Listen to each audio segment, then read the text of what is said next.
Well, the Defence Secretary and, as of this morning, Liz Truss supporter Ben Wallace joins me in the studio now. So you've come out and said that you're going to back Liz Truss. Why did you keep that to yourself for so long? Were you just waiting to see who was more likely to win? First of all, I came out to announce today we're going to do wraparound childcare for, free wraparound childcare for all the men and women of the armed forces up to the age of 11 for their children. So that's a big £1.4 billion effort to help alleviate their cost of living as they serve our nation. So that's the policy announcement today. That's why we're doing the media round. But look on Liz Truss and my support for her is, I thought what I would do at the beginning of this contest is stand back. I'm the Secretary of State for Defence. I want to find a candidate that's going to do right by the department and recognise that the threats we face every day are very real and are growing, and that they need to be funded properly. We can't just sort of pretend they will go away by themselves. So, I looked at their performances, I looked at them on the hustings, but I also know them both. I've been in Cabinet for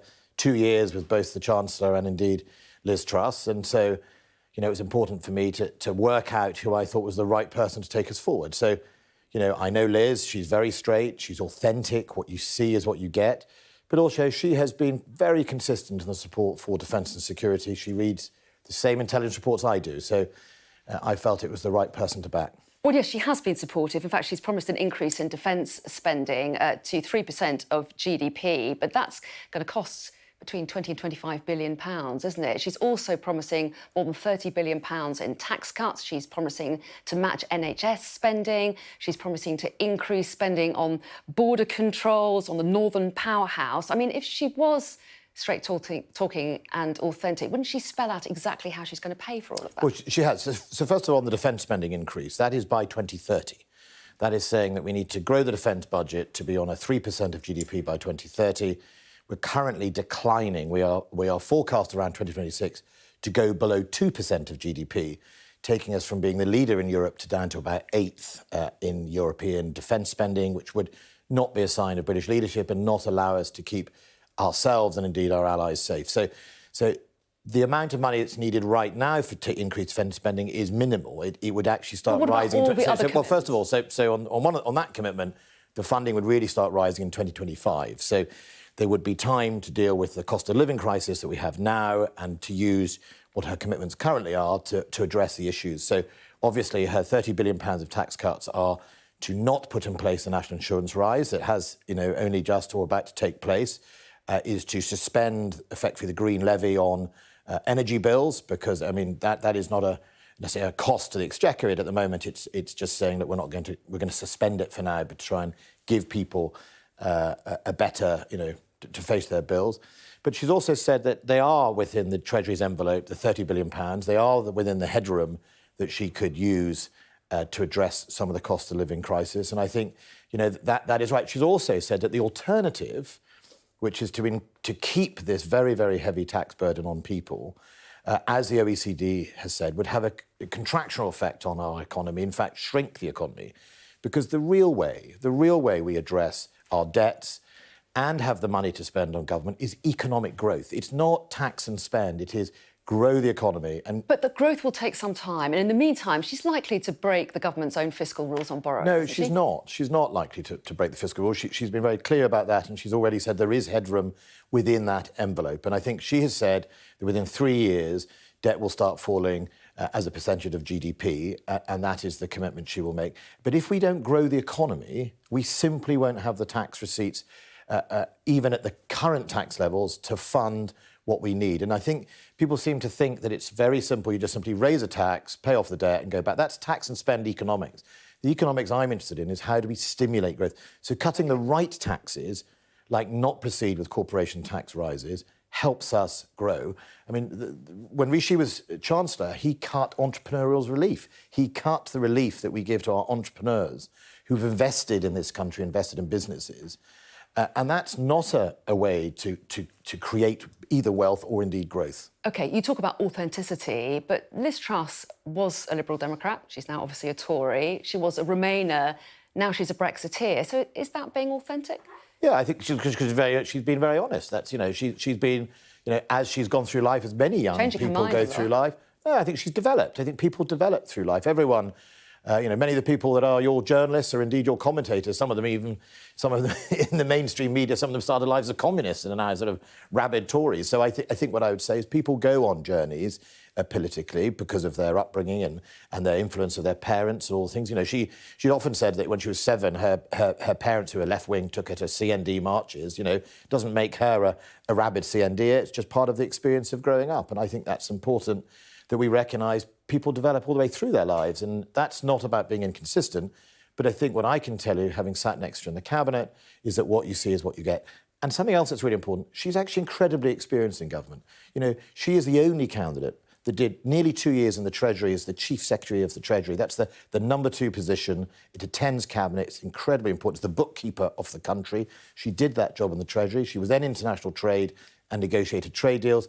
And now she's been Foreign Secretary. That's a broad experience that I'm afraid Rishi doesn't have. Yes, he's been, in the Chancellery, but that doesn't have that broad experience. Well, let's talk about Rishi Sunak, because Nadine Dorries, the Culture Secretary, was on the show yesterday, and she suggested that he was involved in a coup to remove Boris Johnson. Is that how you see it? I'm not coming here to attack the other candidate. My view is, Liz can sell herself on her qualities. I think she has many qualities. I don't think, we're going to get into... We don't want this blue on blue. I'm not sitting here poking sticks at Rishi Sunak. Rishi Sunak is a very clever, very capable member of the cabinet, or was a member of the cabinet. He is, any government would be, pleased to have him in the government. But fundamentally, I'm here to say why I think Liz Truss is the best candidate. Well, you say you're not going to criticise the Chancellor, but you've been very critical of the Chancellor in the papers, haven't you? You talked about him walking out. You said that you didn't have the luxury of walking out. Well, I said some ministers don't have the luxury of walking out. I mean, if you actually look at that article, I was asked why I didn't resign. And I said some ministers don't have the luxury of resigning because fundamentally we have duties and obligations. I have... Myself and the Home Secretary, for example, we sign warrants. We have a role in the operational delivery of defending this nation. She does warrants, etc. I have to take responsibility in operational authorities and decisions around our forces around the world. So I can't just sort of junk it all in and walk out the door. Would you have liked to have walked out? No, I didn't want Boris Johnson to go. I wouldn't have thought that was the way to do it. But I also made clear, and I made a tweet at the time, that for those colleagues who do want to express their lack of confidence in the government, there's a very simple way of doing that. There was going to be a 1922 vote predicted on the Monday the next week, a couple of days after Rishi resigned, and they could have done it that way. They could have voted the Prime Minister through confidence in the party, and you could have done it. That's the mechanism. He said he couldn't stay a moment longer while there was this significant difference over economic policy. You say he was wrong to go. Look, I just don't think triggering cabinet ministers walking out at a time of a crisis is the right course of action. There were other mechanisms to do what they wanted. If Rishi Sunak didn't want the Prime Minister to be Prime Minister, there were other mechanisms to do that. And that goes for all the other ministers, I felt. But, he made his choices. He reconciles himself with that.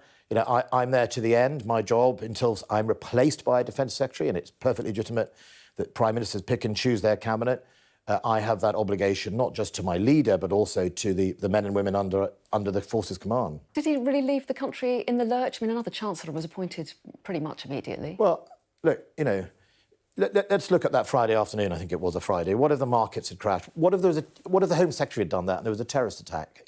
What would the public think? They would never forgive us for that. So I just took the view. My judgment was... well, first of all, I didn't want the Prime Minister to go, but if I had been in that position, I think there was another mechanism of doing it. That was the 1922 procedures the following week. I don't think people needed to walk out. The public would see that as a government not thinking about the job in hand. And I think, there were many other opportunities if they'd wanted to do it in a different way. You talk about economic emergencies. Many would say we're going through one now with the cost of living crisis. We learned yesterday new estimates for energy bills going to go even higher than predicted, as high as £3,850 a year by January.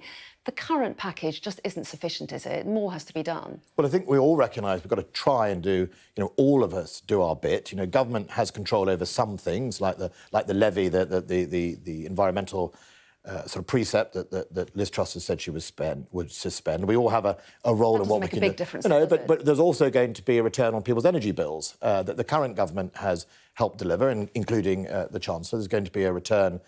I think it's being set out today how people are going to get money off their energy bill. I think that's just £400. But £400 a year ago was a lot of money. I mean, it is a contribution that the government can make. Obviously, making sure that we unlock investment into alternative energy sources is incredibly important for the medium and the long term. So this is not just a short-term problem. We're going to have to deal with this in the medium term.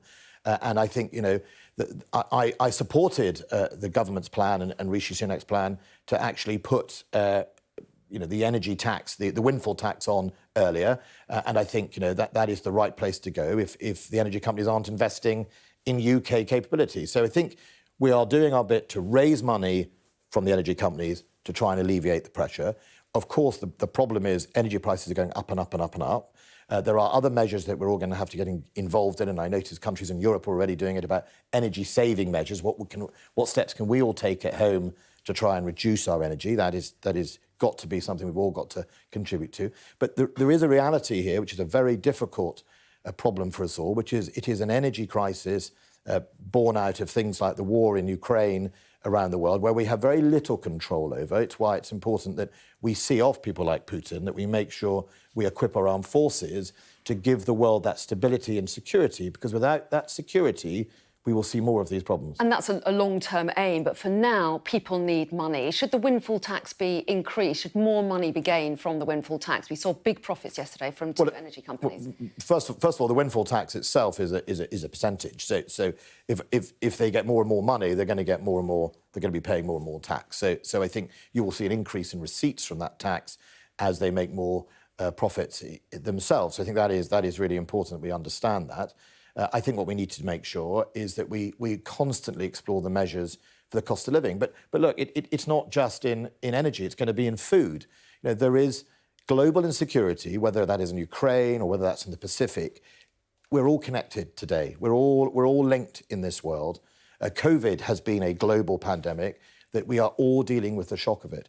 That does mean there aren't any magic wands. It means that we all have to invest in our resilience.